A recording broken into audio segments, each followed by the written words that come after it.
What's up, everybody? Welcome to the Fantasy Chopping Block, episode 3, season 2. How are you guys today? We got a few people already in here. It's lovely to see you guys. Obviously, sorry for cussing as our first commenter, as always. If you don't know by now, then where have you been? My name is Clemmy, aka Trader Clem, aka Sean, whatever you want to call me. I'm good with that, as long as you don't call me late for dinner.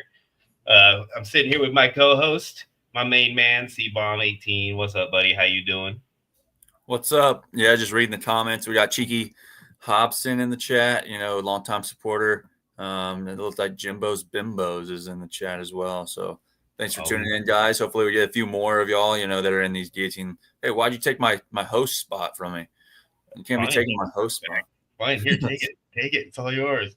No, all good. But yeah, just ready to talk about these guillotine leagues. We're in full swing. Already got 2 of them done drafting and one I think almost halfway or a little bit over halfway done. So, although Sleeper did, and decide to just slip in guillotine leads 2 weeks before the season, so we might, drop one of those. We're going to keep the same. I think me and Sean both agree we're probably just going to keep the same leads. It's going to be a little hard to transfer over this year, but next year we'll start, with those. I think they call them chopped leads. Is that what they called them?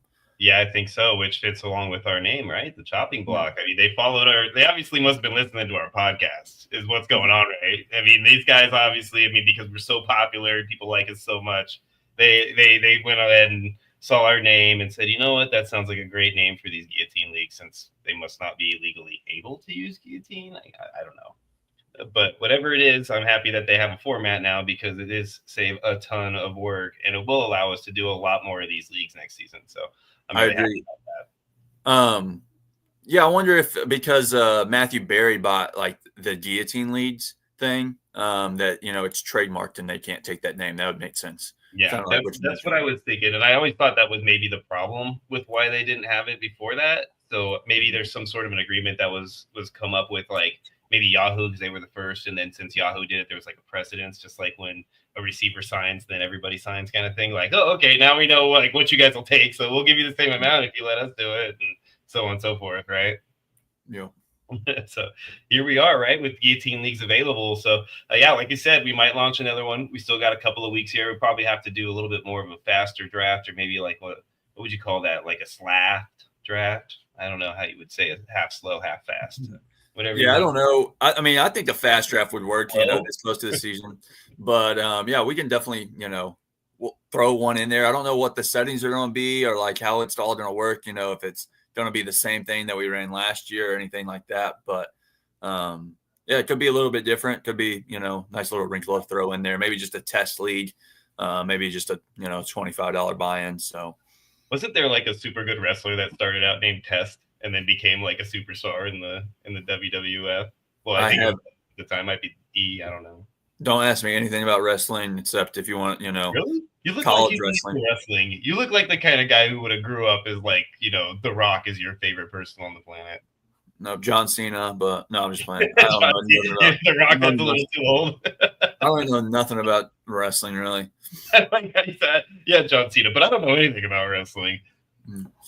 Well, I mean, I know obviously the names. I'm not like living in a basement. Like, I don't want to put anybody out there. I was gonna make a joke, but I'll keep that one to myself. Oh man, yeah, we can talk about that off air, since you obviously have some inside info about somebody living in somebody's basement. So, oh man, that's great. So the things we talk about when we start a podcast, right? Yeah. So anyways, let's talk about what we're supposed to be talking about: guillotine, right? Like guillotine leagues. So those of you who aren't familiar, even though I know that the 5 of you that are here are familiar with this, guillotine leagues, you lose a team at the end of every episode, every season, every week.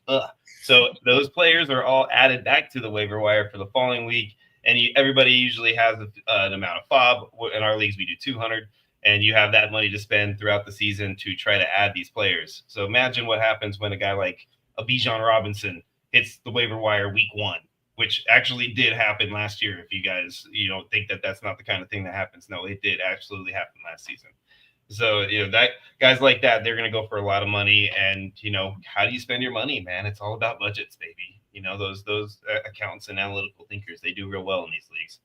So yeah, Connor, any inside info on what you're thinking about as far as like just real quick, like how you would spend your fob? Like, do you have any kind of like a standard game plan that you utilize, or do you just go based on how the league's approaching it and then adjust like water? Like, what's your kind of concept when it comes to how you work your fob? So I think I'm gonna try to test it a little bit different than I did last year. So last year I think I was pretty slow to start out, and I'll probably do the same thing.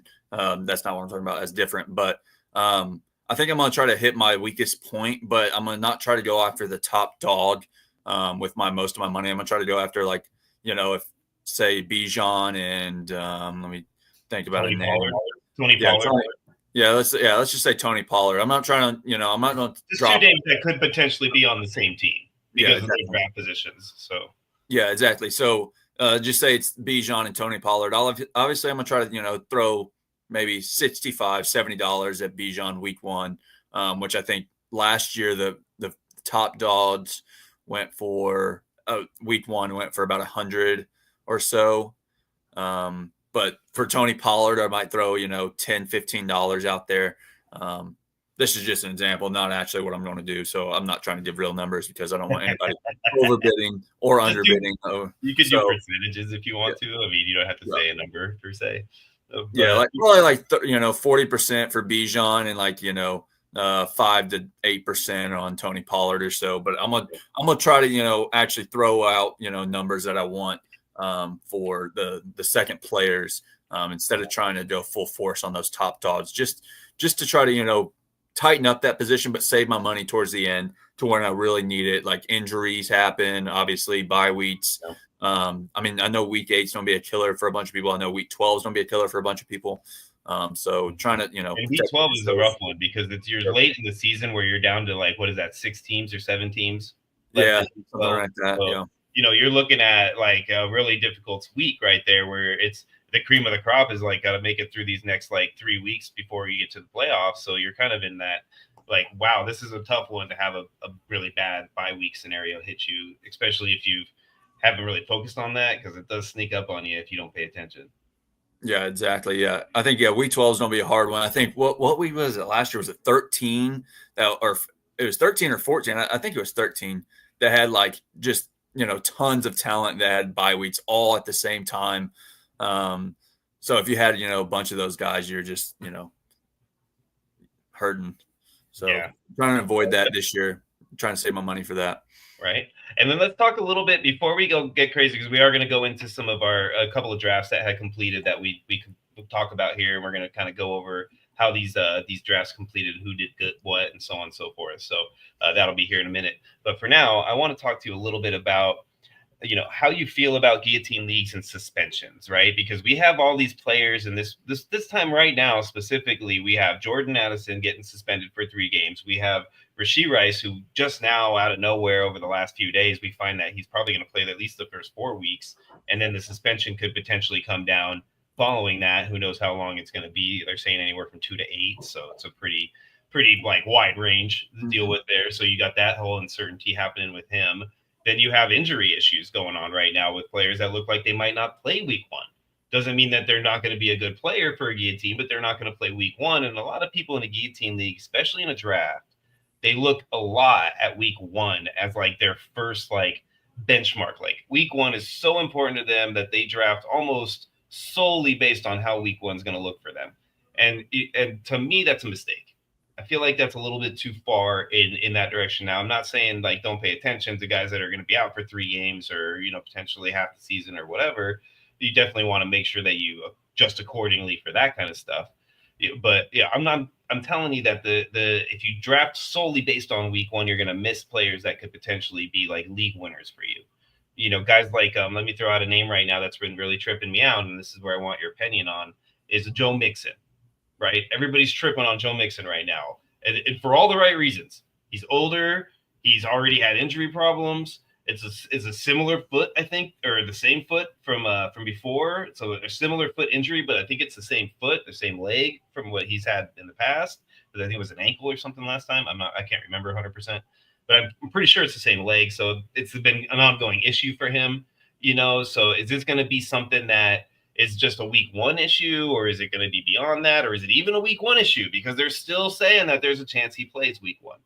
And this guy has dropped from where was he starting now in the beginning, about say in a guillotine. I'm trying to gauge in a guillotine because it's 18-team league. So we'll say that he was probably falling about that, mid to late third rounder in his original draft spots. He's dropping all the way to I think he went in the mid sixth round just earlier today in one of the drafts. So do you feel like a guy like that, or a guy like Addison that's dropping also right in that range, maybe a little later even, or a guy like Rashee Rice who's dropping a round and a half because of his scenario? Are you taking those guys? Are you bypassing them completely? Where do you stand on that? And how do you feel about the whole week one thing? So I think I'm a little bit different than you. I mean, I on week one. I think of, every week as a different league. So I week one as I need my peak performance to be week one. And if I get to week two, then I can edit my roster and then go from there. I look at it, narrowly, and then I broaden my range. So I obviously take into account all of that. I'm not just going to draft somebody because they have Carolina or the Saints week one over just anybody, but I'm on, taking consideration. One of my leads where I just drafted him, I took Trevor Lawrence over guys like Justin Fields, Cam Ward, or a couple other guys. But the reason I took, Trevor Lawrence is because he plays Carolina week one, and I didn't want, Justin Fields. You really don't know what you're going to get, going in there. He might has the rushing upside. He might score more points on and most leagues, Justin Fields should be going above Trevor Lawrence, but because of the range of outcomes that Justin Fields produces, I'm going to take the safer play in Trevor Lawrence is what I feel is a safer play. Same thing with Cam Ward. I think probably Trevor Lawrence should be going above Cam Ward, but absolutely. The same situation. He's a rookie. You really don't know what you're going to get. So I'm eyeing that week one matchup first and foremost. To touch on your Addison, your Joe Mixon, and your Rashee Rice. I think the Addison situation is a little bit different than those other two guys because he's going to be out 3 games. He's done. He's not playing. It doesn't matter what happens. He's not playing week 1, week 2, week 3. So you're like, why am I going to waste my draft pick on a guy that I know I can't get any production in a league that if I don't get production, I'm out. So it doesn't matter if I get him later on. So it's I'm not really eyeing a target like Addison. Rashee Rice is a little bit different because he's not suspended. Definitely until September 30th is when this hearing is supposed to be. That's when the hearing happens. Now, we don't even know if that's for sure when the suspension will hit. It's just when the hearing is. Exactly. So at earliest, it could happen, I think, after week 4 or so. Yeah. So the NFL, I guess, wanted some kind of 10-game suspension, and the NFLPA, which is the Player Association, said no, that's unheard of. They're trying to get it to 4 or something like that or whatever. Yeah, I've heard 2 to 8 is the range that I keep hearing, which is, to me, it's can you give me anything a little better than that, Yeah. So it's probably going to be around 6, I would say 4 to 6, I think is the most likely scenario. But because he's going to be definitely playing, weeks 1 through 4, you'd have that time to really fill out your roster until then to cover him. So it's you might, mid-season around week 4 or 5, you might be, damn, I'm missing my wide receiver, probably 2. But you have time, you have 3 weeks to use your fab to cover that guy. So it's I wouldn't drop him as far because of that. On the Joe Mixon side of it, I'm not drafting Joe Mixon, and it's not just because I don't think he'll be healthy week 1. I don't think he'll probably be 100% all season. From what I've heard out of the beat reporters and the people around Houston, is that it's not just an injury that's going to last 1 week. It's not something that 1 week time is going to make him healthy. It's going to make him, 100%. Even if he's out there, he might, 2 weeks in, he might miss the first 2 weeks. He might not even be 100% week 3, but he's out there, giving you, 60, 75, maybe 80% of what he can do. But that's only, 12 points when I can go draft basically the same person that can give me 8 to 12 points a little bit later than I could take Joe Mixon. And I don't have the injury that could happen to him. So So that's just my take on those guys. At any point in time, like after you maybe drafted your whole starting lineup per se, would you take him at that point? Like round, would that be like 7 or 8?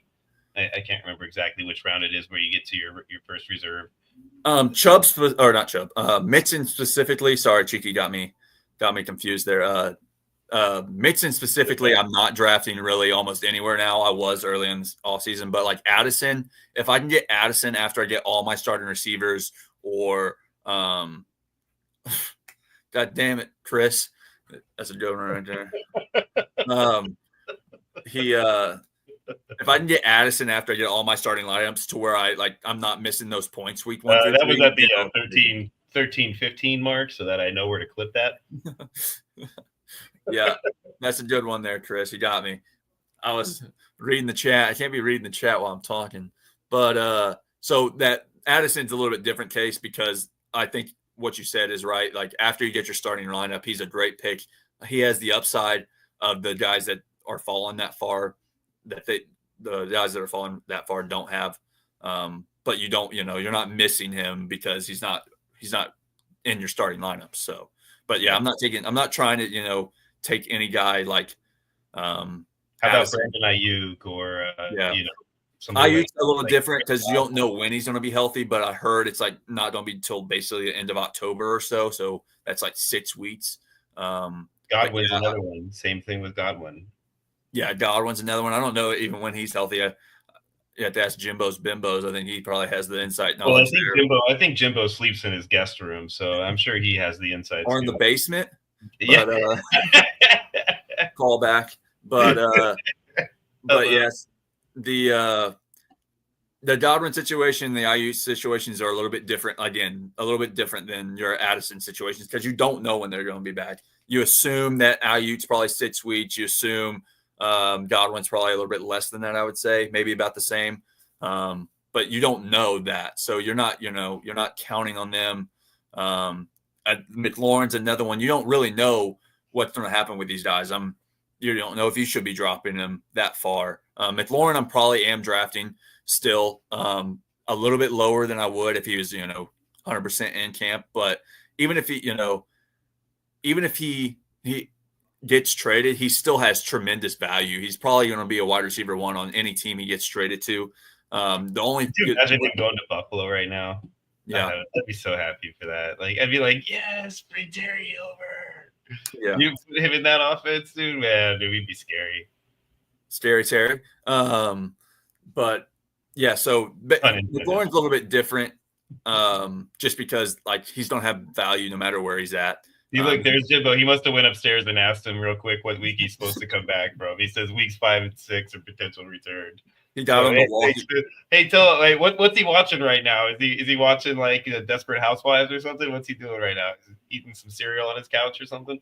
He's watching the chopping block pod. Right, there you go. See, Connor. You know what? I knew I could throw you the fastball down the middle and you'd hit a home run. Yeah, he said he's starting on PUP. Yeah, it's mandatory 4 weeks. Yeah, we already knew that. But yeah. So Godwin, it's like just like Ayuk, I would say probably Ayuk probably should be going about. They'd probably be going about the same. Don't draft them in your starting lineup, I would say. McLaurin, I think you can take McLaurin as a comfortable wide receiver too, because if he gets traded, the only thing you're worried about is if this holdout lasts into the seasons, which I don't foresee happening. It rarely happens that way, but it could. So that's what you're worried about. That's why he's dropping a little bit. Yeah, absolutely. So the one other thing that I wanted to talk about before we go in, we got a few more minutes so we can kind of touch base on this real quick, is stacking. So stacking in best ball, wonderful. Stacking in redraft, not too bad. Depending on the stack, could be amazing. Stacking in guillotine, no bueno. Do not stack your guys, man. Like, try to avoid it if at all possible. Don't pull a Sean and end up drafting like 4 guys on the same offense. You will probably be the first guy eliminated, like I will most likely. So it's something that I wanted, and I think we might have touched base a little bit on this the very first episode, but it's something that deserves a second look because, I've seen another couple of guys stack in this last draft that we're doing currently, and I know one of them personally is this his first guillotine league, so he's he gets a pass being new. he'll understand as the season goes on why he probably didn't want to do that. But Connor, stacking Guillotine, is there ever a time for you that you feel like it's okay? Like, are you okay with the Jamar Chase, Joe Burrow stack if you get it? Because that seems to be the best one out there. Yeah, if you can get a Jamar Chase, Joe Burrow stack, I'm probably fine with it. But still, I'm not really like. But what if they start out like the Bengals do every damn year, where they like go like lay an egg for the first 3 games? They played in preseason though, so But yeah, I'm trying not to stack really at all. It's not trying not to and completely avoiding it are a little bit different. I'm not completely avoiding it. Like if you get, Joe Burrow in like the 8th round or so, and that's like everybody just passed up on him, and you have Jamar Chase, I don't think it should be a difference. But I don't think you should be like in best ball, you should be targeting because that, it makes that, your lineup situation just so much better, if that offense hits. But it's complete opposite in Guillotine, to where if that offense, just lays an egg. I think Jackson and Zay Flowers was a popular one last year, stack wise, or and Guillotine wise. Sorry, in our Guillotine leads, Mahomes and Kelsey was another one that I think was popular in our Guillotine leads last year. I just, one bad week, I think Zay Flowers had like 1 point or something, and that was the week that Lamar had like 12. I don't know. It was a bad week for Lamar. It's like Lamar's worst week and Zay Flowers' worst week. And I think that guy actually got eliminated that week because he had both of those guys in his starting lineup. Obviously, Mahomes and Kelsey. Look at bye weeks, right? I mean, everybody has a bye week before the playoffs. So that's 2 guys, and you're starting like drafted starting roster that are gone for 1 week, at least 1 week before you even can get to the playoffs. Yeah. The other thing is hitting on Mahomes and Kelsey. Obviously, they had a down year last year, but you didn't know that going into the year. Obviously, people were still taking them at the highest point. Any of these guys, Jamar Chase could not be, what we think he's going to be. He could be this year's Keenan Allen or whoever you want to say had a down year last year that nobody's expecting. I don't know if Keenan Allen's a great name to really put up with Jamar Chase, but just say that, he has a down year. Then you're screwed because you also have Joe Burrow who's throwing to him. That's likely because of that is also having a down year. So I'm let's be honest. If one of them is having a down year, it's probably because the other's hurt. Yeah, that too. Exactly. Injuries is another thing. You don't want to, base your team on a stack, and then, you're set on injuries. Although injuries suck, it doesn't really matter if you stack or not. Injuries suck. So there's not much you can do about those. So so basically, bottom line, guys, try not to stack if you can avoid it. It's something that will come back to bite you in the butt. And if you do stack, though, if you really have to do a stack, the way I would recommend doing it is a high-powered offense, just like we talked about with like a Jamar Chase or Jared Goff, Amon-Ra, or whatever. Matthew Stafford, Puka, whatever you want to do. It's got to be a high-powered offense, not like Justin Herbert and Ladd, right? You're not getting enough volume out of that stack. That's your number one thing to do. And the other thing I look for is a later bye week. I would want my bye week to be later in the season so that I could work my way through that season and be prepared with pickups throughout, the first however many weeks to be like in a position where I have those guys covered by the time I need to cover them. So those are 2 factors. If you have to absolutely stack, or if you really want to do the stack option, I would consider those 2 as like more important factors in how you decide which stack to go with. Yeah, and I want to answer Chris's question here. Is that mainly a stack containing a QB? So I'd say most of the time when you're stacking, it's QB, wide receiver. You don't really mention stack. I mean, you can stack offensive as like running backs, wide receivers, but that's not what in most cases it means to stack. But yeah, so you definitely don't want 2 wide receivers. You don't want to go Jamar Chase, T. Higgins, or Jamar Chase Brown. Yeah, exactly. Or, running back, wide receiver. I think there are some exceptions to that. But very rarely do you want to do that. I'm with you. And so for me, like to define the term stack, at least the way I look at it, it's when you get the opportunity to score 2 touchdowns on the same play. for your fantasy team. And you're not going to get that out of two separate wide receivers unless one of them throws the other the football. You're not going to get that out of a running back to a wide receiver unless the same thing happens. So when you're talking about a stack, you're talking wide receiver, quarterback, tight end, quarterback, and even running back, pass catching running back, quarterback, like a Drake Mage, Ty Hendo, something like that. Like, that's something that I would consider a stack. But when you're talking running back, receiver, running back, I don't consider those to be stacks. I just consider that to be bad drafting. So kind of like what you did. Yeah, exactly what I did. Exactly what I did. But I did it unknowingly because I was super distracted. So I give myself a pass. But I know that that's just me being like easy on myself because I would never give myself that pass if I was somebody else. I would say you're just an idiot. But, hey, what are you going to do? So let's get into some of the leagues, right? So we have 2 leagues that have completed their drafts. So we just want to pull up a little bit of stuff. We're not going to go crazy about breaking down the drafts for you guys and stuff like that because, we've done that, for the last few weeks already. We've talked draft and so on and so forth. But we do want to kind of look at some of the leagues and see if we can figure out what we're looking at as far as projections and, who's looking good for week 1 and so on and so forth. So right here, you've got, obviously, Connor wanted to zoom in real close on his team so that everybody knows his team is slated to beat the team he's against. So that's pretty awesome for him.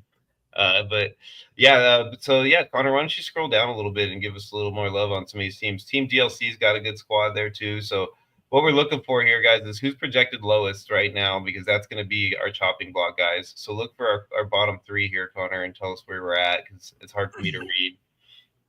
So Coda Bear right here has 88. I don't know if he's going to be the lowest, but that's the lowest so far. TB has a 79. TB 76, man. Todd drafts you. Every time Todd's drafted, I'm always like, man, he took the guys I wanted. And then there's a bunch of guys with 90, but yeah, those seem to be the 2 lowest ones. The only 2 in the 80s. Gladiator. So now those 2 are looking low, but doesn't mean that they're low because they have a bad team. It means maybe they didn't set their lineup yet, and the way that they drafted, they might be able to make some changes on their lineup and up their projection a little bit. Or they just have low projection because players are undervalued right now. Yeah, let's look at Coda Bear, who has the lowest one, but not by much. I mean, I think the highest one is I have 96 here. Of course, he listed himself. It was me, so I do have the highest weight, but it's only 8 points between myself and Coda Bear. So, by the way, let's talk real quick about my boy Ray over there in 760 side, who is sitting right behind you. Even though he's got a nice big red line underneath his name, it does not mean he's in bad shape. He is literally like its second highest place right now at 95.63. So don't feel bad, Ray, just because you ended up standing next to Connor's team. He's obviously, like he said, week 1 oriented. Yeah, exactly. So let's take a look at Coda Bear's team right here. Herbert, Walker, Swift, Ladd, Puka, Kelsey, Higgins. Anybody on the bench that we're missing here? He's got Puka. He doesn't have anybody he can throw in there. Shaheed maybe, but I don't think he's going to be better than anybody's in the starting lineup already. Yeah, it doesn't look like it. So he went Puka, Ladd, 1, 2, and then I don't think that's actually a bad play. I don't think so either. See where he took Kelsey at. I think he was a 4th round pick. 5th? Yeah. So I mean, his team's not bad. I mean, by any means, these are going to be a little bit. You're going to be missing out on one position when you're drafting these teams because it's 18 team leads. He waited on his wide receiver 3, and that's where he's weak at. Which Higgins, I kind of like that. His projection's not real high, but obviously I think he's probably going to be Houston's wide receiver 2. Or, I mean, Kirk could slide up there, but they just traded. He's just a rookie, and week 1 for rookies are notorious. Like, they need time to kind of get in the groove. So not to say that he won't do well. It's always like difficult to anticipate, I should say. Exactly. And so we'll go look over here at TB squad. He has Jaden Daniels, Breece Hall, Jordan Mason, Nico. There's his blaring hole right now. I think is going to be that second back because it looks like he probably went wide receiver heavy. Yeah, and then Laporta, Palmer, and then anything on the bench of worthy note? No, not really. He's a little scary. Yeah, he's a little scary. He's really counting on the Jaden Daniels, Nico Collins pairing that I think he probably went first 2 rounds or so, first 3 rounds maybe to Brees Hall. I do like Brees Hall too as a player, just where value you're getting him at right now. But I don't know if maybe the rest of his team was attacked properly. But I could be wrong because Jordan Mason is a guy that I'm completely like, not that I'm out on him. I'm just like I overlook him a lot. Like he just doesn't seem like somebody who's really gonna be like a real valuable piece. So I just kind of move on. There's other people I like better. And so like he's a guy that like could be that guy. Like it always happens every season. There's a guy that like I kind of just overlook throughout the entire season in the drafts, and then he turns out to be like the stud. And and I'm like, I could have had him in so many leagues if I'd just taken a chance, you know?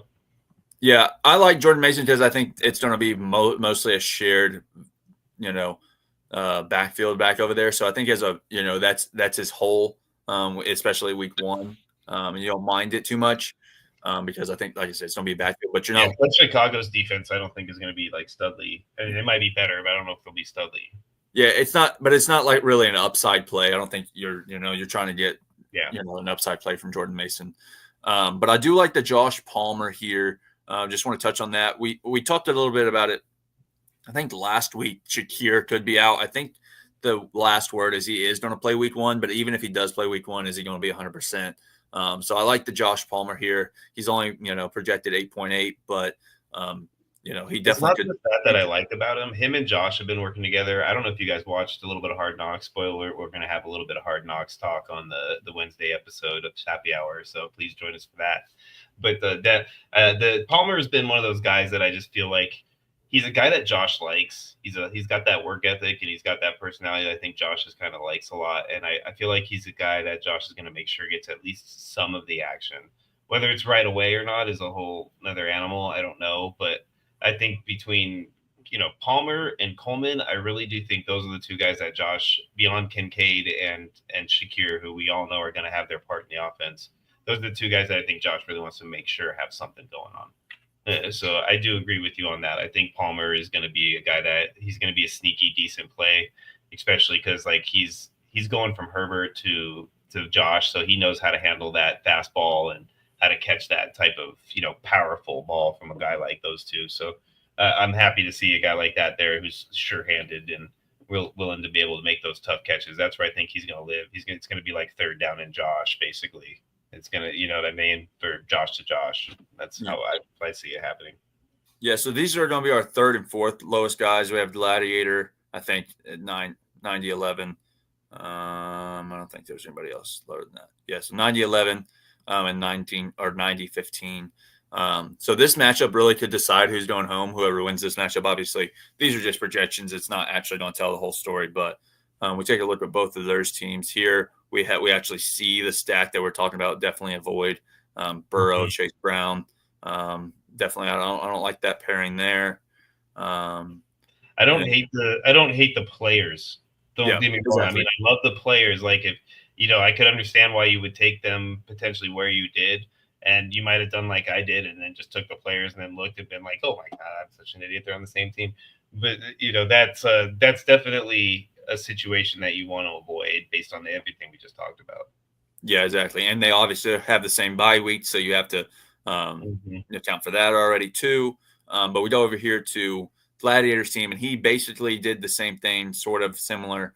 He had took Prescott, and he has Pickens down here, which is a little bit different because – that's obviously their wide receiver 2, but that's just another thing that you shouldn't be worried about because if he's not his wide receiver 1, why are you trying to stack him, especially in Guillotine? So if Dak has a bad week, it's likely that whole offense has a bad week, including Pickens. So yeah, and that's the thing is you never know when they're coming. Like there's been so many times that it's happened where like their matchup is against the like 30th ranked defense.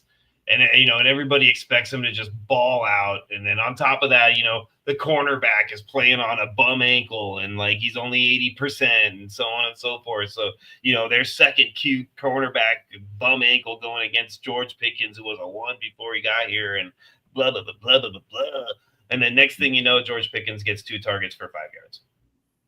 Yeah, he could have the same type of year he had last year at Pittsburgh, but there's another name on K Doggy Dog's team that we talked about a little bit earlier in the podcast, Jordan Addison. So as you can see here, we only play 1, 2, 3, 4, 5, 6, 7 starters. Yeah, right. So round 8 is our first bench round. Round 8 is our first bench round, but he took Jordan Addison actually over here in the 7th round at the pick 705. So he had to wait all the way back to basically like the 813 or so. Yeah, I think for his flex position. So he took he's actually starting right now with 2 tight ends in his most projected for. He has Zach Ertz and Kincaid, and then his next best bench spot is going to be Thielen. So that's what I was talking about taking Addison after your top 7 or basically right. Your top 7. So see, I don't hate his play with the filler though. The fact that he was able to snag, so that's something that we talked about earlier, is the tight end position being a little bit more valuable. And I can't believe he was able to get, after picking Addison, he was still able to come back around and get a guy like Ertz, who I felt like was definitely a player that should not have made it all the way back around. Like, what is that, 25 more picks based on how, 18 deep tight ends. I think Zach Ertz is definitely a top 18 tight end. So for him to have him as a second tight end, somebody waited too long to take theirs. Yeah, I would probably disagree with you there. I don't love the play. I think he should have. Did you just Lombard me? I'm gonna go ahead and disagree with you on that one. Yeah. So Lumberg. That's a Lumberg. So yeah, I think he probably definitely should have taken somebody else that could have played there, and then maybe even still hope to get Addison on the way back, or just completely avoid Addison, because as we see here, he is the 4th lowest technically projected starter. So if he makes it past week 1, he still has to wait on Addison till week 4. So do you think I've been meaning to ask you this, Connor? Do you think that we should? This is a sidebar question, by the way. Mm-hmm. Do you think that we should pair up the lowest scoring teams against each other each week, and every week we go in there and we look at whoever the lowest projections are and put them next to each other so they match up against each other weekly? I mean, that sounds like a lot of work, so no, I don't think we should do that. But it's not that hard. You just change the one matchup. But I mean, if you and Trevor want to play each other every week, that's fine. Oh, got me with the dig mid-sip. But yeah, so we'll move on to our second drafted league here in the Braveheart League. This is our $50 league. This one also got done drafting a couple of days ago. But as we'll see here, we got a couple actually lower ones than we had in the other league. I don't know why theirs is so low compared to the other ones. Either this one's just a better drafting overall, lead, or those guys, these guys here looks great. These had a little bit. Appreciate that. But you can see here, these have 84, 85, where our lowest over there was 88. And we see Cheeky Hobson over here with 88 as well. So he and second deck. So this is just a lower scoring overall team. I think our highest here, 93. There's 94.88 with Ethan. That 95 B Bennett. I think that's the highest one. Yeah, 95 right here with B Bennett. So our highest one over there was, I think, a little bit higher than that. So over here we have 4 people under 80. Over there we only had, in the last league, we only had 2 under 90. So it's crazy. These 2 teams, these are our 2 lowest teams. So again, this could be a matchup that decides who goes home. Yeah. Well, actually, it might not be, because it looks like Adjujon, or whatever you want to call him, has Ayuk still in his starting lineup, so he'll get a little boost from. White, it probably looks like, which I don't love his projected. That seems a little high. And he's got Harris there. Yeah, he'll at least get 7 points, so he'll be at 92. Let's see, not the best qualified has anything. He can tight end his looks like a weak spot. Running back 2 looks like a weak spot. Let's see why that is. Just doesn't look like he drafted all that well, to be honest with you. Unless he has somebody on the bench that we're missing. I don't think you can look at his team You look at his dog, though. He's not the best qualified for that. Let's see where he went wrong in his draft right here. I think he probably took Josh Allen in the first round, and that's why.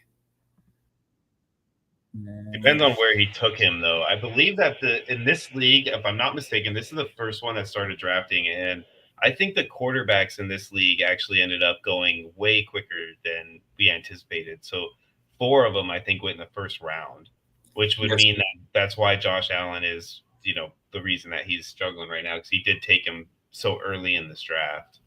Yeah, so I just looked at the draft board. I'm sorry I didn't pull up. It doesn't follow my screen share, but he did take Josh Allen in the first and then took, obviously, T. Higgins here. But taking that Josh Allen that early kind of, hurt his team because he probably could have still got a projected 20-point score, but wouldn't have been able to fill off this running back spot with a 10-plus or this tight end spot with a 10-plus. So that would have gave him a few more points to not be that low. But again, he's probably going to get a boost, so he'll be at 92. We had two more under 80. We'll take a look, or 2 more under 90. We'll take a look at those teams. Cheeky has Prescott, Bucky, Walker, Neighbors, Olave, Kraft, RJ Harvey. He has a pretty decent team. He just doesn't have any studs, obviously, or not studs. A bunch of these guys are studs, but no 20-point projected players, and that's one reason why he's at 88 here. Seems to be pretty balanced. He has Judkins if he plays. I don't think he'll play week 1, but that's the spot. Yeah, Judkins is there. Olave is another guy that I'd be worried about week 1. Not that he's going to be, hurt or anything or not play. Just that the new quarterback, the offense, everything's new. Who knows where he's out from?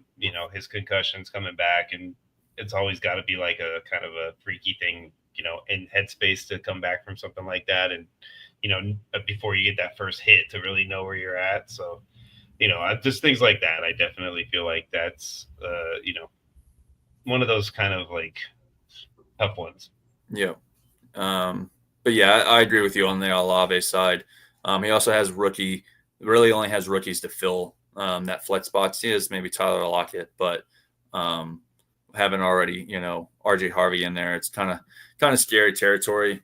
For you don't know what you're going to get week 1. You got to pick one out of the unknowns to throw in for your starter, and then hope that he comes forward so that at least you get 1 week of a sample size for week 2 and so on and so forth. Because you might end up losing. RJ Harvey could be just a rookie week 1 who only gets 5-6 carries to start the season, and you lose because of that. You don't even have a chance to see what happens next week.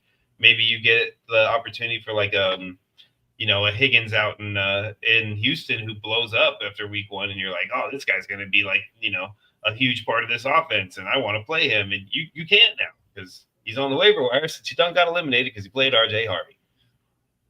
Yeah, exactly. So this is our, another guy under 90. I just want to touch on these teams. He actually drafted pretty well. I think Loveland was drafted probably a little early for him, but he has a lower projection, which I don't love that projection for him. I feel like it should be a little bit higher. I agree, especially after the preseason game. Obviously, I watched that whole game because I'm a Bills fan, and he looked good. He looked like not only did he look good, but he looked like they were going to make sure that he was a part of the offense. Exactly. But again, this is another. Not that Murray was a bad pick by any means, but I think, like you said, the quarterbacks went off a little early, so I think he probably took quarterback just a little bit early there, as did I in this league. But that's neither here or there. But yeah, I feel like this is a pretty safe team. How come it's neither here nor there when you make a mistake, but when you do something good, like the highest projection, you want to make sure to point it out? Hey, well, sorry. Just got to feel good about myself sometimes, Sean. I mean, I do live in somebody's basement. Whoa, hey, do you see all this hair right here, brother? Come on, man. Don't be calling me Scott. But yeah, I feel like this is a pretty safe team. He has pretty high upside guys. He has Bijan, who's safe. Murray should, average about 20, 18 or so. But I like that team. I feel like he's probably safe week 1. I would lean towards one of these other guys getting eliminated, like not the best qualified probably, or even Cheeky just because of the running back, rookie running backs. But Well, we know Cheeky has a couple more teams, so if he ends up being the one knocked out, then he's not going to be completely dead in the water because he's still alive in 2 other leagues we'll be chatting about throughout the year. So that's a good sign for him. So, and I don't think he'll be that bad. I think his team is good. It's just low projection. So you want to go ahead and check out the draft and the most recent one? Yeah, we could look through that real quick. We got about seven rounds completed in that bad boy. Yeah, just over 7, I think. So I just got done drafting. But I think you said that somebody started to stack that you didn't like. Do you know which team? What should I be looking for? Yeah, it's a buddy of mine named Viking Badass right there in the I think he's drafted in the 7 hole, I believe that is. So yeah, he's a good friend of mine, and he he didn't join this league knowing it was set up the way it was, but once I kind of broke it all down, like, he was excited about it. So he's drafting it, as he sees fit, but he's new to it, so he doesn't understand the concepts yet. So for him, he took Goff, and then he came back around and took Jameson Williams. And I don't hate the players. I just don't like stacking. And those are 2 guys that I would avoid stacking. The offense is unknown, the whole new coordinator. Jameson Williams, though he looks good and everything, I just don't know if they're going to be as successful of an offense without their guy, Ben Johnson. So I'm just a little like kind of back and forth on that aspect of it. And and then he's also the one that came back around and took Joe Mixon, which honestly I can't say I was upset about that because it saved me from having to make that decision 2 picks later.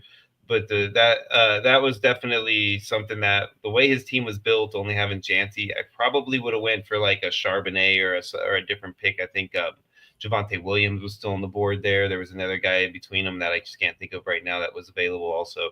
But he probably could have went one of those routes, and then if Mixon doesn't get back to him, no big deal. Again, he's not thinking week 1 oriented the way you are, so he definitely doesn't have that kind of thought process yet, and he'll learn. He's first time, just like the rest of us. We've all gone through it, so it's like that. It's like hazing to get into a fraternity, right? I mean, everybody has to go through one crap season. Yeah, I don't want to pile on too much, but he did do a couple no-nos, like you're saying, that we talked about. I think the rookie running back that early is a little early for me. The stacking, obviously, and then he takes Mixon, which I already said I'm not drafting, but regardless of what I say, I feel like if he's not going to be healthy week 1, and you've already basically lost yourself in a box of needing an RB2, I would have tried to go somebody that's definitely healthier there. Blue could win the job there in Dallas, but I don't think he's going to be winning the job there week 1. Regardless, I feel like Javonte or Miles Sanders has a little bit safer picks for week 1 than Blue does. But then he took McLaurin as well, which is a huge risk that we talked about a little bit. I would actually prefer Rice just because. Rice is playing week 1 basically. Mm-hmm.